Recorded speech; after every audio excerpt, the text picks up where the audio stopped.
পক্ষ থেকে কোনো কর নেই, কিন্তু বিগত ফ্যাসিস্ট সরকার আমাদের বিবাহের উপর যে ট্যাক্স যে কর আরোপ করেছে, আমরা অনতিবিলম্বে এই ট্যাক্স এবং কর প্রত্যাহারের দাবি জানাচ্ছি।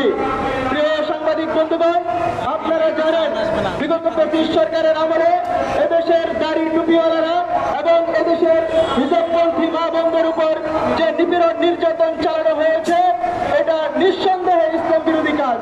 আপনারা জানেন চ্যানেল আই কর্তৃক আজকে আমার বোন বৈষম্য বিরোধী আন্দোলনের অন্যতম মহানায়ক নাফিজা খানকে নাফিজা খানের একটি টকশো ছিল চ্যানেল আইতে, কিন্তু চ্যানেল আই কর্তৃপক্ষকে তিনি জানিয়েছিলেন যে তিনি হিজাব পরে টকশোতে অংশগ্রহণ করবেন, কিন্তু তাকে জানিয়ে দেওয়া হয়েছিল হিজাব পরে টকশোতে অংশগ্রহণ করা যাবে না। এর পরিপ্রেক্ষিতে মাস্ক পরে টকশোতে অংশগ্রহণ করবেন, কিন্তু তাতেও তাকে টকশোতে নেওয়া হয়নি। এ ধরনের কর্মকাণ্ডের তীব্র নিন্দা এবং প্রতিবাদ জানাচ্ছি। আপনারা জানেন বাংলাদেশ 92% মুসলমানের দেশ। এদেশের মা বোনরা হিজাব পরে রাস্তাঘাটে চলাফেরা করবে, হিজাব পরে আমরা টকশোতে যাব এবং আমাদের মা বোনরা হিজাব পরে টকশোতে যাবে, আমরা দাড়ি টুপি নিয়ে রাস্তাঘাটে চলাফেরা করব। এটা আমাদের দেশের সৌন্দর্য এবং এটা ইসলামের সৌন্দর্য। কিন্তু যারা এ ধরনের ইসলামের সাথে সাংঘর্ষিক কার্যকলাপের সাথে জড়িত, আমরা মনে করি তারা ফ্যাসিস্ট হাসিনার দালাল এবং সমাজের প্রতিটি রন্ধ্রে রন্ধ্রে এই সমস্ত ফ্যাসিস্ট হাসিনার দালালের এখনো রয়ে গেছে। আমরা অনতিবিলম্বে অন্তর্বর্তীকালীন সরকারকে উদাত্ত আহ্বান জানাতে চাই, আপনারা বিপ্লবী সরকারে অবতীর্ণ হন। যদি আপনারা বিপ্লবী সরকারে অবতীর্ণ হতে ব্যর্থ হন, তাহলে ছাত্র জনতা 5 আগস্টের মতো আমরা রাজপথে আসতে বাধ্য হবে ইনশাআল্লাহ। সংগ্রামী সাথী ও বন্ধুগণ, আজকের মানববন্ধন কর্মসূচির এই পর্যায়ে গুরুত্বপূর্ণ বক্তব্য রাখবেন ছাত্রনেতা জুবায়ের সাদি। বক্তব্য রাখবেন ছাত্রনেতা জুবায়ের সাদি।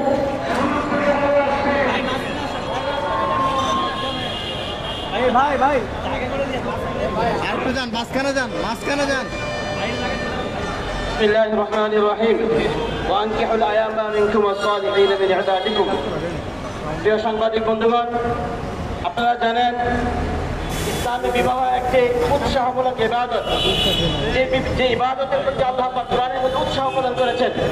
কিন্তু বিগত ফ্যাসিস্ট সরকার এই উৎসাহমূলক ইবাদতের প্রতি কর আরোপ করে, ট্যাক্স আরোপ করে মানুষদেরকে, প্রাপ্তবয়স্ক নারী পুরুষদেরকে বিবাহ করতে নিরুৎসাহিত করেছে।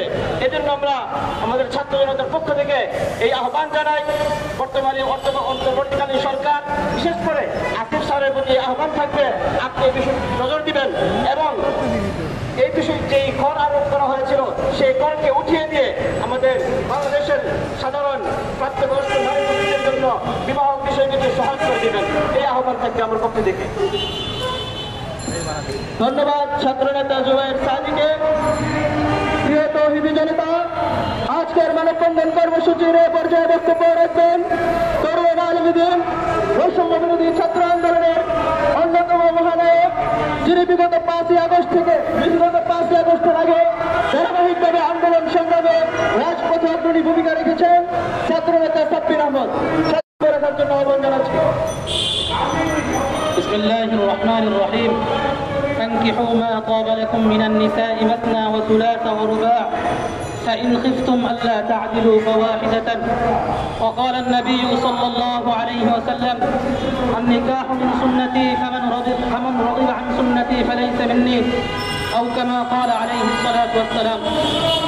সম্মানিত মুহতারাম উপস্থিতি, আমরা 2016 সালে বিবাহের উপর কর আরোপ এ বিষয়ে আজকে এখানে দাঁড়িয়েছি। আমি মনে করি আমার এই বক্তব্যে আমি মূল পয়েন্ট থেকে আপনাদেরকে একটা বিষয় জানাতে চাই, সেটা হলো বাংলাদেশে ধর্ষণ আর ব্যভিচারকে এদেশের সমাজের রন্ধ্রে রন্ধ্রে ছড়িয়ে দিতে বাংলাদেশে বিদেশি পর্দাটা কিছু গোলামরা বারবার কাজ করে গেছে। তারা সর্বপ্রথম যে কাজটা এদেশে করেছে সেটা হলো এদেশে বাল্য বিবাহ নামে এদেশে বিবাহের মধ্যে একটা সুন্দর কৌশল করে বিবাহের মধ্যে একটা নতুন সিস্টেম নিয়ে এসেছে। কি ইসলাম বলে একটা মেয়ে 6 বছরে বিবাহযোগ্য এবং 9 বছরে সংসারযোগ্য, কিন্তু পশ্চিমা বিশ্ব আমাদেরকে শেখাতে শুরু করলো মেয়েদের বিভিন্ন বিষয় সামনে এনে আমাদেরকে বাল্য বিবাহের নামে আইন প্রণয়ন করে বিবাহ থেকে দূরে রাখা হলো যুব সমাজকে। ফলশ্রুতিতে আমরা কি দেখতে পেলাম? আমরা দেখতে পেলাম এদেশের 12, 13, 14 বছরের মেয়েরা আপনার বয়ফ্রেন্ড সাসপেন্ডের নামে বিভিন্ন জায়গায়, আপনার বিভিন্ন হোটেলে, বিভিন্ন পার্কে তারা অবাধে মেলামেশা করছে। তাদের এই অবাধে মেলামেশার বিরুদ্ধে সরকারের কোনো পদক্ষেপ আমরা দেখতে পাচ্ছি না। আমরা শুধু দেখতে পাচ্ছি বিবাহের ক্ষেত্রে বিবাহকে যেন এদেশের মানুষ যেন বিবাহের মাধ্যমে বিবাহকে যত ছোট করা যায় এই কাজগুলো আমরা দেখতে পাচ্ছি। এরপরে আরেকটা বয়ান আমাদের সামনে নিয়ে আসা হলো। সেটা কি? সেটা হলো আগে নিজের পায়ে দাঁড়ান, তারপরে বিবাহ করুন। এটাও আমেরিকার বানিয়ে দেওয়া বক্তব্য, যা কোরআন বিরোধী এবং খোদাত্রহী মার্কা বক্তব্য। এটা মুসলমানের বক্তব্য নয়।